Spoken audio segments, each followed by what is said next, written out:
Here we go. Here All we right. go. So can everyone hear us? Yeah, but I think Crystal has to bring them from the backstage. Let's try this. Here we go. Come on, somebody. Oops.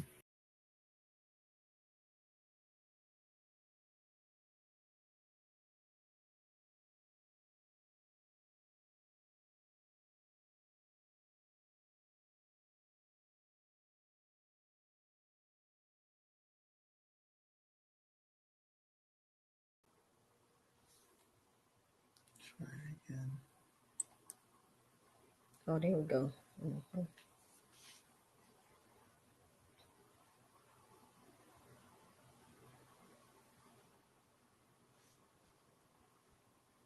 No speaker. So can everyone hear us fine? All right, good. Woo! Oh my gosh. That's because this is the new platform that we're using, and we just have to get a little used to it. That's all. There you go. There you go. So, how's everyone doing tonight? Absolutely fabulous. All right, we need everybody's camera on and speakers on because we're going to do some rapid fire little questions for everyone. We'll have some other authors coming in as we go along. So first off, to get started, are the Johnsons live? Your camera's off. Okay, hold on for a minute. Can you hear us? Yes, we can hear you fine. Okay, great. I'm trying to get the camera on. Let's see. Hey, that's understandable.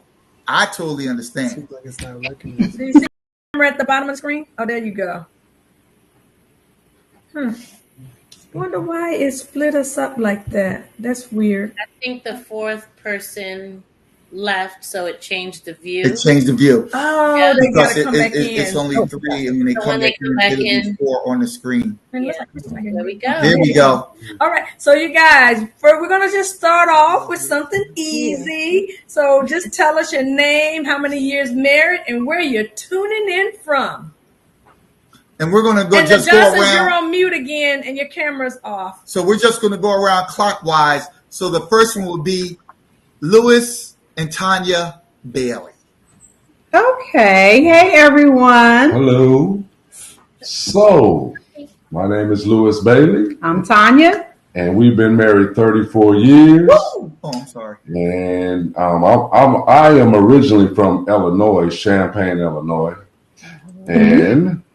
And I'm from Austin, Texas. So again, the South meets the Midwest. But we are currently living in Fayetteville, North Carolina, by way of course, the military. So retired. Cool. He's retired, and I'm just along the journey. Enjoying life, correct? Right. Yes. I know that. Support. She's been my support for those 24 plus years in the military. And you need somebody to support you. Absolutely. All because right, through those. Braswell. So I'm Eric Braswell, and my wife and I, Placida, we've been married for 8.5 years. And I'm from Philly. Come on now. Oh, I'm sorry. I'm from New York. I don't have any New Yorkers on here with me yet. She said yes. So we are in Maryland. We're in Northeast Maryland, just north of Baltimore, and we are loving life. Here if you want. That's awesome. That's awesome. 8 years, 8 children. Did you say 8 children? Did you say 8?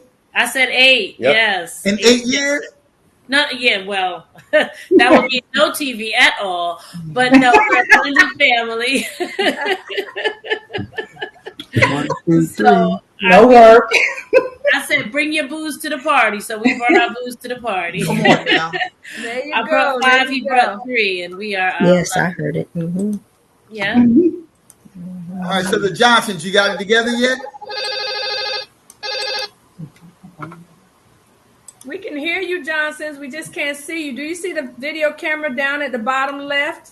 Yeah, but for some reason it's not recognizing the camera, even though we have it available. So, what Chris had the others do, there's 3 dots to the right. Oh, we lost them again. Oh my goodness. All right, so we're going to move to the next question because we do have people watching. Right. So we're going to start with the Bailey since you're just going to go across. The next question is, give me one word or maybe a couple words that fits the description of your marriage. What word would you say? The first word that comes to my mind is perseverance. Absolutely. And why is that? I would say because being military, there were many, many changes that we had to endure. So we had to, we had to persevere through all those changes and be determined, like I said, determined to make it work. That's right. All right. All right. John says, I was going to tell you, click on the 3 dots to the right, and that may help you find your right camera. All right, Braswell. He seemed like he was ready to go, so I'm going to let him take this one. Openness and honesty. There you go. Oh, that's good. And why? Because we believe in the importance of being able to, how can I say it? Being able to allow the other person to see who we really are, who I really am, and who she really is. So therefore, we'll know how to navigate towards each other.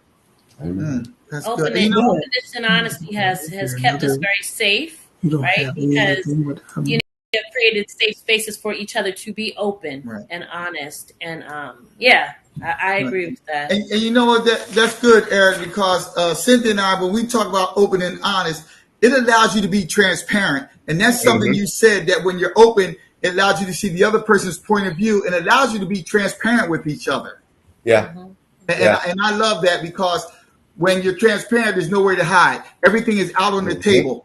Exactly. And it allows for not only better communication, but allows for more togetherness because now you're sharing back and forth and you're just being open and honest. That's right. I love it. Yeah, we believe that it creates the opportunity to see and be seen. Yep. Oh, that's so good. And, a lot of times we talk about your spouse being a safe place. A lot of times couples wonder why they can't communicate with one another, why they don't feel heard, because a lot of times the spouse doesn't feel like they can share everything with their spouse because they criticize them, give them a hard time. So they're not a safe place for them to share their heart.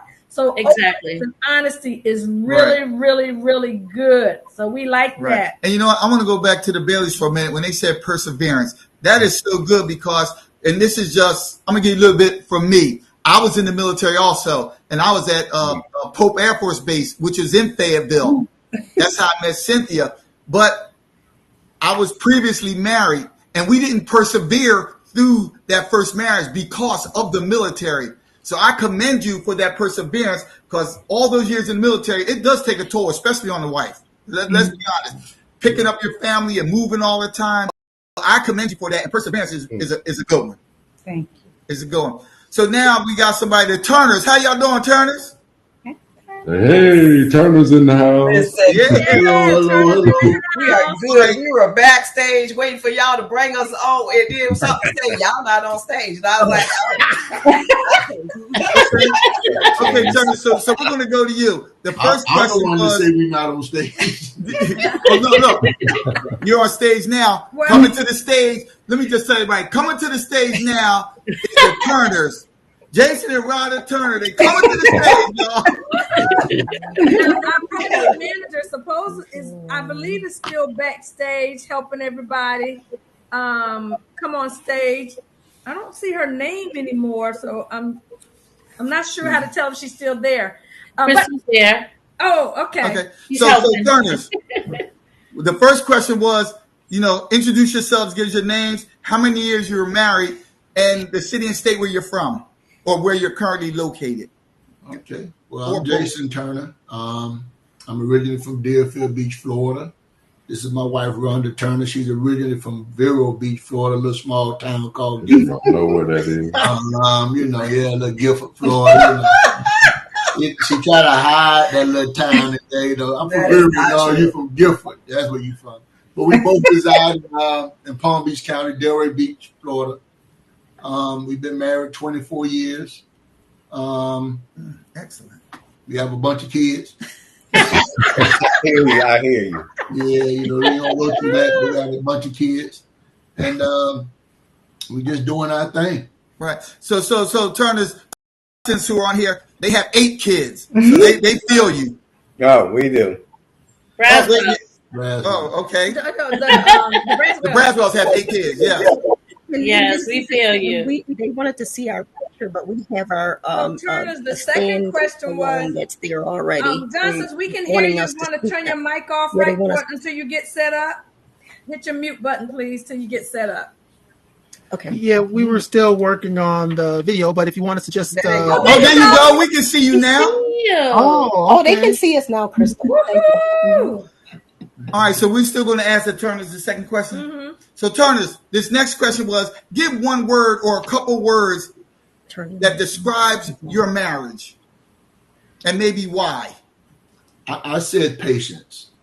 I gotta add that. No, go ahead. Can you give him some? He still needs a little bit more. Well, it was on both our parts.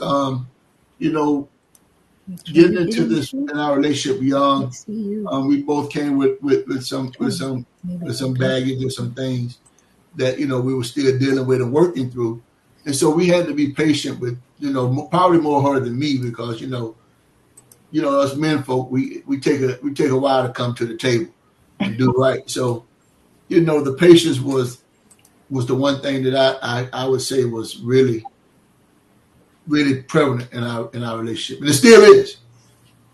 That's good. Rhonda, do you agree? I agree.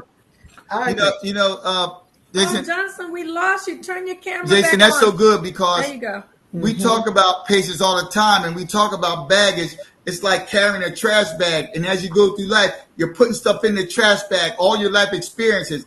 Then when you get into that marriage, are you still holding all that bag with all that trash and bringing all of it to the table, or are you letting the past stay in the past and you're coming with a fresh perspective into the marriage? Yeah. Yeah. I wanted. Can I say something about that? Oh, sorry, that's not that. Go ahead. No, go ahead. This is a conversation. Go ahead. That's why honesty and openness for us has been so important, because of what you just said.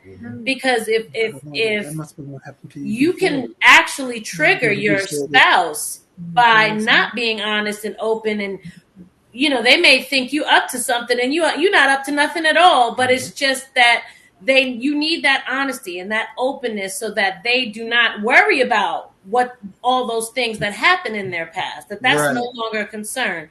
So if you create that safe space for not just for them, but for yourself, right? Mm-hmm. By saying what you need. I needed honesty and I needed openness because I was in a very traumatic situation previously. And had he not been that way, I don't think we would have made it. So, I truly agree, because I can give you a quick story. I was open and honest with Cynthia, and I'm from Philadelphia, the inner city. So when I went back for my best friend's wedding, you know, we were at the reception, and all my friends from the neighborhood came over to her and started talking to her. Well, did James tell you this about him? And did he tell you he did this? And did he tell you he did that? They were shocked because she said, yes, he told me all of that, because I was open and honest with her. Right. So there was no surprises. So when they came over to her, she had to tell them he told me everything. They had to walk away with their tail between their legs. That's so true. So we got another question for you guys. Who is your favorite couple in the Bible and why? And it doesn't matter if we all got the same one. It's okay. Who's your favorite couple in the Bible and why? For me, it's Adam and Eve. Okay. That's not the couple that we're portraying in our book, but for me, they were my favorite couple just because of the situation. I think Adam, for me, exemplified what a man isn't supposed to do and what he is supposed to do. All right. That's good. That is. Yeah, I often, you know, that's one of my favorite places to start when I start teaching, especially with men. And I often tell them, yeah, women had their part in it. But like I tell them, when God spoke in the garden, he didn't speak to Eve. He spoke to Adam. He spoke to Adam. Yep. He charged Adam. So I told him we wasn't in trouble until as long as Eve ate the apple, because he didn't tell Eve, he deal with Eve as long as your butt didn't eat the apple. He was like, hey, Eve, rubbing on his arm, baby, you can have some too. Next thing you know, so that's why it's my favorite, because I like the way it transpired. It was a teaching moment for me in so many ways. And isn't that how men are today? We try to say, well, I didn't tell her to eat the apple. Why are you getting on me? It wasn't my fault. I didn't do it, And I got my boys, and I tell them all the time, I say, you be very mindful. You get your wives and your girls, and they're going to talk you into doing something. You know what they're going to tell you when it goes bad? Well, you let me do it. Yeah, you should have stopped me if you didn't want to stop me. You didn't stop me, so how we going to fix it? Yeah, well, we going to fix it,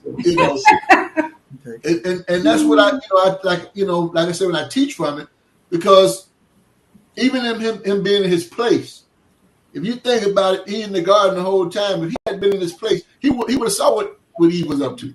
But where was he at while he was over there having these conversations, doing all this mess? So I just think to me it's a very important relationship. Mm-hmm. It's one of my. It is. All right. Braswell. I would say I'm going to be honest. I'm going to agree with Jason on that because looking at Adam and Eve's example, you can see all the positive in them. You can see the positive things that God has originally designed for marriage. And you can see all the pain and the negative and the fears and all of the frailties and failures of man also represented in their marriage. Right. I never thought about that until you said that. And then, when James was saying, I was like, yeah, that's, that could ring true to me too, is that of all the messages I've ever taught that had anything to do with marriage, it was always mostly some reference to Adam and Eve. Oh, that's right. good. Because when you think of Adam and Eve and before the serpent came along, they were happy. Mm-hmm. They didn't have no issues. They were like a happy marriage, like everything getting along. But as soon as some danger comes in, or as soon as, like nowadays, say some conflict comes in, now there's a problem. But they still worked it out even after the conflict. Right. They stayed together. They worked through it. So that was important. They endured despite the conflict. That's right. That's what I'm saying. And that's what we're trying to say now. Every couple may go through some conflict in today's world, but it's a matter of fighting through and overcoming that conflict, and that makes you stronger in the long run. Yeah. Hey, Mr. Green, the bad part about it, he had nowhere to go. No, wait. Hey, Jason, I tell you, I don't have nowhere to go. And I told Cynthia, if she's going somewhere, I'm going with her. Yeah. So be prepared to take me wherever you go, because I ain't got nowhere to go. Right. All right, Bailey's favorite couple in the Bible. Well, I'll say that, but I like what the brother said. Here's the thing about Adam. Man it starts with accountability. So when Adam did what he did, I always say God started with the man so that we're held accountable. We have to be accountable as men. And if we don't do that, then it's going to be real tough going forward. Mm-hmm. So I think God is calling men to be accountable and take their rightful place and stand up and be godly men. So I definitely agree with what was said there. And I just wanted to say this. I hear all of you say how easy it was to be transparent and all that. I'm thinking to myself, boy, I had to grow into that. I had to learn that. I had to get some edges. Yeah. And so, but I thank God where I am now. So, but I think for us, me, I'm thinking about the couple is Priscilla and Aquila. But here's the thing. Aquila and Priscilla. Well, okay. No. She's right. That's right. Got it. But the reason why I say that is because, their love for God's word. the accuracy of God's word, wanting to teach it correctly, and they were willing to they were sold out to God, as a husband and wife team. Yes, they were tent makers, but the biggest thing is it's not about us. It's about pointing people to Jesus. That's what I love about them. Right. My add on that is that I'm a teacher. And so I dig into history. And so with Aquila and Priscilla, they had to flee Rome because of their persecution. So they had to move different places. And so I'm like, that's us. We had to leave for different reasons. But hey, that's us. That's the Baileys right there. We got to go. Let's pick up. Let's start all over again. Right. Absolutely. Yeah. You know what? I like them also for me, this is for me, not for Cynthia, the fact that they always say her name first. And when you think of our company, Marriage Built to Last, Cynthia started that. And when everybody refers to us, they'll refer to us as Cynthia and James. So they always say her name first. And let's be honest, in the very beginning, I used to be a little offended. Like, wait a minute, I'm the man. It should be James and Cynthia. And I used to feel some type of way until I read the story of Aquila and Priscilla. Yes. Like, wow, they always say her name first. And he had no problem with it. So now I have no problem right. with it. Amen. So I'm gonna throw a loop in here because James don't know I'm gonna say this. One of my favorite couples in the Bible and their story is Jacob and Rachel. Good. And I'll tell you why. James and I met almost 40 years ago. We had known each other for 20-something years before we got married. So I felt like when Jacob and Rachel got married, it was at the appointed time. He worked hard and labored for a long time to get the woman that he really loved. So when I think about us, my mother said she knew James liked me all those years ago. And James admitted that he did, but he never did anything out of order. You know what I mean? At that time. But when his appointed time came, guess what? He made that move and he got his girl just like No. She was chasing me and she just wore me down. Come on. Not true. I'm gonna find a couple in the Bible where the woman chased him for all these years and finally wore him down. There's not one that exists. There's not one that exists. That's not in the Bible, is it, y'all? No. All right. So, without going into an explanation, so do we have the Johnsons?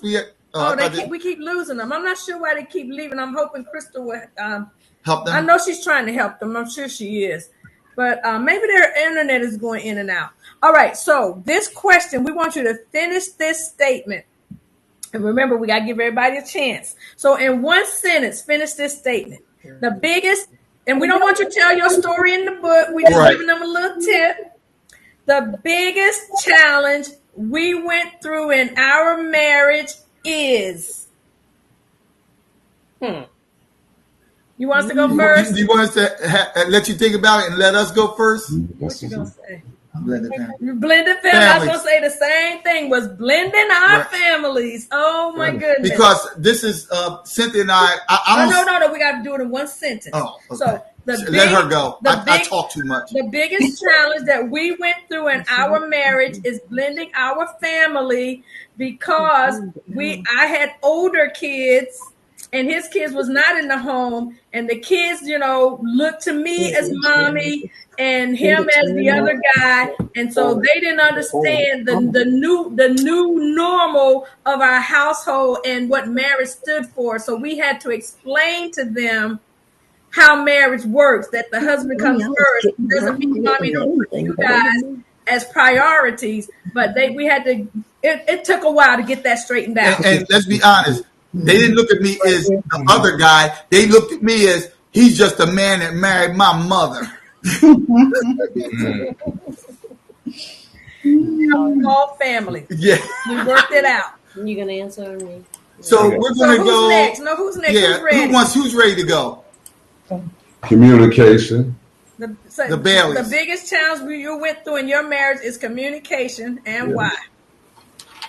Well, because one, with me being in the military and always deploying a lot and being at work almost more than 8 hours, because it definitely ain't an 8-hour a day job. And then when I come home, talking just, I done talked to supers all day. I really wasn't trying to talk that much when I got home. So yeah, that was communication. Mm-hmm. Tanya? I agree. When I looked at him, we both said communication together. And I think also with us being from different, even though, hey, of course, you see, we're the same race, but we still came from a different culture, where our families, both our parents were married, but each family communicated differently. And so we had to bring that together and say, hey, this ain't going to work for us. What mama and them did ain't going to work for us, So we had to bring that thing together and communicate more. Still a work in progress. Right. And that's good, because when Lewis said communication, I thought, Lewis, you were actually going to say, when you talk to the troops all day, you come home and talk to your wife like she was one of your troops. That too. He did that. My daddy was like that. Yeah, it was. Yeah, you're right. It was that too, and I'm a strong, independent person. So I was like, oh, you're not gonna talk to me like that. I'm not one of your troops. No, let me All right, Braswell. I would say also communication, but in a different way. I would say for myself, coming into marriage with Placida, because we have so many things in common in terms of goals and desires, but our personalities were totally different. I would say that the communication would have been in the area where my communication pattern or style, I should say, was not assertive enough. It was more passive aggressive, and I had to learn. Told you we honest over here. Come on. And I had to learn how to communicate. It was to the point where I actually buckled down like that first year and said, I'm going to learn how to communicate more clearly, how to communicate more assertively. And so one of the things I started doing was actually doing research and studying about communication and about assertiveness and how to overcome passive aggressiveness, and studying about language, in communication. And so even now, the work I do now, when I train, sorry, my dog. Can we? That's all right. That's all right. We'll go to the Johnsons. We'll go to the Johnsons. Thank you so much. We're so glad you're able to get it going and join us. Hey. Yeah, we finally connected. We had this. So we're going to catch you up. Right. We had to switch laptops. Yeah, we had to switch computers. But we could hear you. Okay. So we're going to ask you to give your name, how many years you've been married, and where you're tuning in from, and give us one word that fits the description of your marriage. Name, marriage, how long married, and where you're tuning in from. We're doctors. Okay, we're Doctors Dex and Phil Johnson, and we've been married for 21 years. So this is our 21st century marriage. So we're so happy about that. And one word, if we can explain our marriage, I would have to say it's been brilliant. Brilliant. That's it. Wow. Oh, all right. And brilliant stands for us, stands for building relationship intelligence, living and inspiring and nurturing transformation. Living life, inspiring and nurturing transformation. So it's all about transformation. So let me ask you a question. Different phases and stages. And so yes. So you said transformation. So did Dexter, you have to transform anything to get to that point to be brilliant? In your marriage? Absolutely. I had to put off the old man and, take on the new. And, there were things that, occurred in the former life. Many have already indicated about former relationships. So both Philomena and I, we both have been married.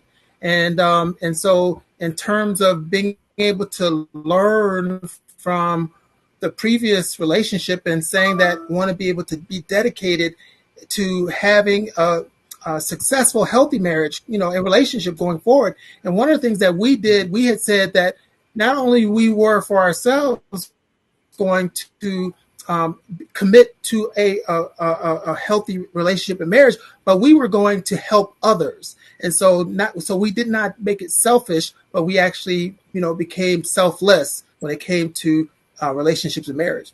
Yeah, to the point of exhaustion sometimes. Being in a marriage ministry, you know, at our church. I mean, the church folks, we got to do some work. You know, right. So, and just with anybody let me in ask general, you a question. I can what say, couple would you identify with in the Bible? Well, we had put down Aquila and Priscilla, or Priscilla and Aquila. And Sharma, 2020, he talks about, in the Journal of Christian Leadership, he talks about authentic leadership and how they meet those 7 qualities. And those 7 qualities consist of principles. And those principles consist of accountability, honesty, integrity. Also, he talks a little bit about awareness. And then also the other one, I can't think that they must have had to be in their relationship. And one of them also was like leadership. And also Priscilla, he must have had confidence in her, both Paul and her husband, in order for her to be a part of the ministry. During that time, those centuries, women were pretty much not a part of any great ministries. But as we can see, as we research, we see many women that were involved in the ministry. And Paul, a lot of people misunderstood him when he was talking about women to be silent in the church. But if you look at a lot of this ongoing New Testament scriptures, it talks about a lot of women that were involved. Like Lydia and all of the other ones that came after her, and Mary Magdalene and Mary and all of them. Jesus chose them specifically for such a time as this that they were going through, and he used their ministry works to be able to show the world that, yes, he looks at women and he looks at that they're important and that they're significant. And if I can add a dimension to that wonderful note, there is that we also relate in terms of the fact that they were very well noted for the church in their home. And so one of the things during Philomena and our time being involved in relationship building and so forth is that we have many times led home groups or home meetings. And every time that we have people come over and engage in various interactive activities, they always talk about how much they, you know, get from that experience. And so we have a real sense of hospitality. Obviously, you know, the past couple of years, COVID has put a kink into that, but you know, that was definitely a big element for which, you know, we can relate to Priscilla and Aquila. You know, it's funny, something Philomena said about women in ministry. I remember at one point when I was living in Cleveland, Ohio, in the church I went to there, the pastor stepped down to take over his father's church, and the associate pastor took over, and she was a female. And there was people in the church that said, I cannot sit under a female. No woman can teach me. And some of them left the church because they were not used to women preaching and ministering to them. They so wanted a man, and they wouldn't accept the fact that it was a woman pastor. Yeah. We know that used to be real big back in the day for those of us who've been in the church for a while. Yeah, but it's changed a lot, a lot. So we got another question for you guys. Change a lot. Yes, it did. We want you to give your favorite. Okay, go ahead. No, we didn't. We want you to give your favorite marriage tip if a couple was thinking about getting married. So who's first? Go ahead. Hey, I'd say counsel. Hey, you can't never get enough of it before you get married. And then when you get married, just keep that thing going. So, yeah. Absolutely. Braswell? So I think we agree on this. In our counseling, we often share how important a loving connection is between you and your spouse. Oftentimes people believe that, love is enough. If we love each other, it's going to work out. But you have to be intentional about connecting, not turning away from your spouse, but turning towards, especially when you don't feel like it. So that loving connection is important. Second to that would be wise counsel, keeping wise counsel around you and being intentional, like my brother said, about going to get wise counsel because you don't know it all and you need counsel. And that we are so honored to be with all of you just simply because of that. Amen. Turners? So we agree with the counsel, but I'm going to say stay on them knees. I know that's right. I agree. Yes. I would also say communication. Almost 9 out of all 10 of our couples come to us with that one issue, being able to communicate. Mm-hmm. Learn that communication skill, learn that strategy, learn how to be able to communicate to one another and never stop doing it. That's right. That's so good. Johnson's? I think that too. You said one word, Cynthia? No, we said just give your favorite marriage tip for a couple who's thinking about getting married. Oh, okay. I would have to say communication. What would you say, Dex? Well, I think what about communication? We're saying give them a tip. What would you tell them about communication? Like pretend we got engaged people watching. What are you telling them? What am I telling them? Well, one of the things I would tell them to do in all of our counseling that we did for all these 20 plus years, and we've seen it all in terms of counsel, actually investing in, just like they invest in going to restaurants, getting the latest hairdos and nails, to invest in counseling that the way that they do for their possessions and the material possessions that they have. Put that on your agenda. Put that on your list, whether it's quarterly, whether you're going to some type of conference or seminar or workshop. Invest in your relationship. Right. And I would just add it's funny to that, especially. Go ahead. Oh, I was just going to add, towards the communication part as well, is that within the communication, that is important to be healthy towards conflict resolution. So I understand, we've seen where people aren't able to resolve their issues because they're not communicating well. They're thinking about what they're going to say, instead of trying to listen and hear and be empathetic. And so we try to tell people, for instance, when you express it, don't say, well, you do this and you do that. Well, you say, I feel that this way or that way when this happens. And that way you are speaking about yourself and expressing, how you feel, as opposed to pointing the finger. That so those type of things will help with communication towards conflict resolution. That's so good. That is so good. We use that same strategy with our couples. But how many people real fast remember, and this is me, back in the day when he says, forget about that counseling. I'm not going to tell no perfect stranger all my business. Back in the day, that was last week. A lot of people were saying that. So very true. I'm telling you. So you that was just a couple weeks for us. Mm-hmm. We saw two couples. We saw two couples. It counts. Can I interject? We saw two. Mm-hmm. Wow. Yeah, we saw two couples. So this platform. You're kind of going in and out, but we got you. So this platform counts down. So we have 6 minutes left before this. Your camera is just going to shut off. I got to figure out how to not let that happen next time, because every time a session ends, we lose the people who were watching and they have to come into the next session. So tomorrow night, I'm not going to do set the sessions in time slots. I'm just going to let the whole time just run through. Because right after this, we have meeting rooms where people can come in and talk one-on-one and ask you guys questions.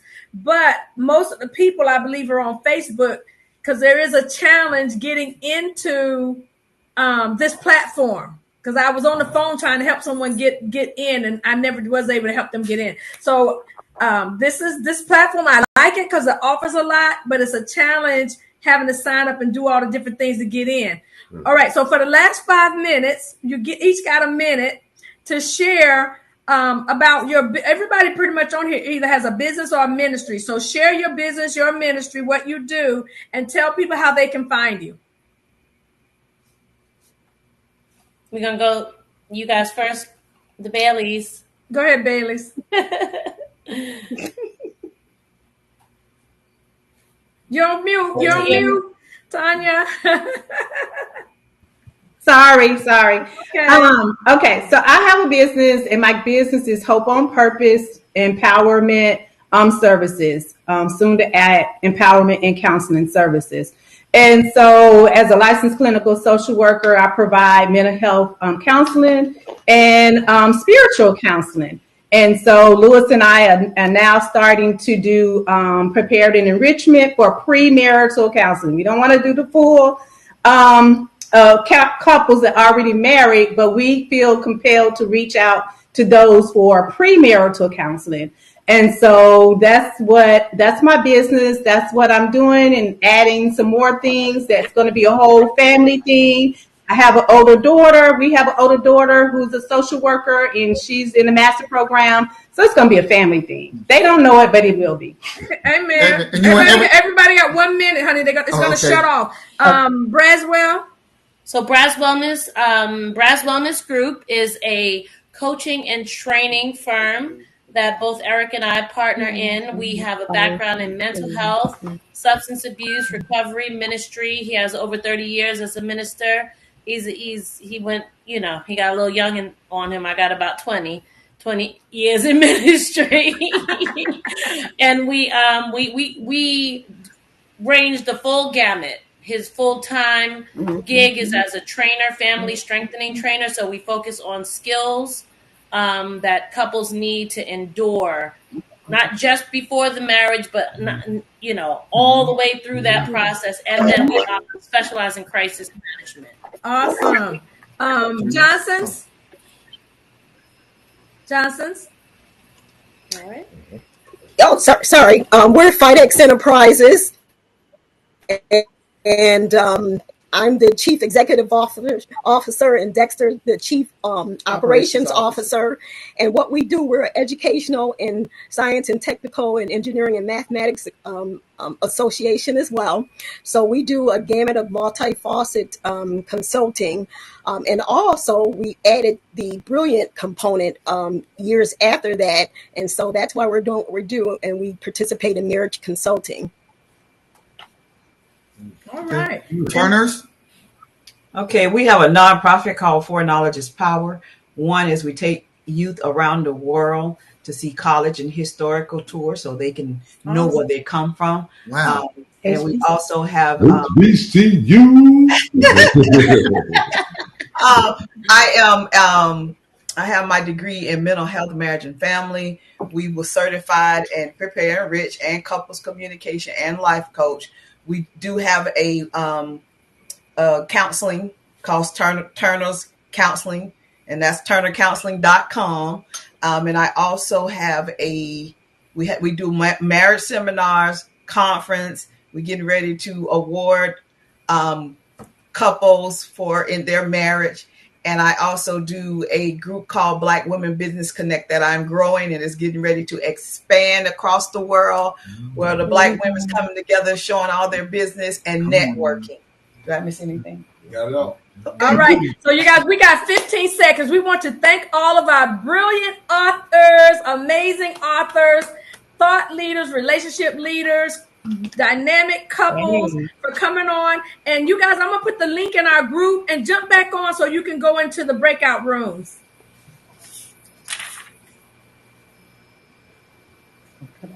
Oh, okay. So it's counting us down and it's shutting down. So get the link and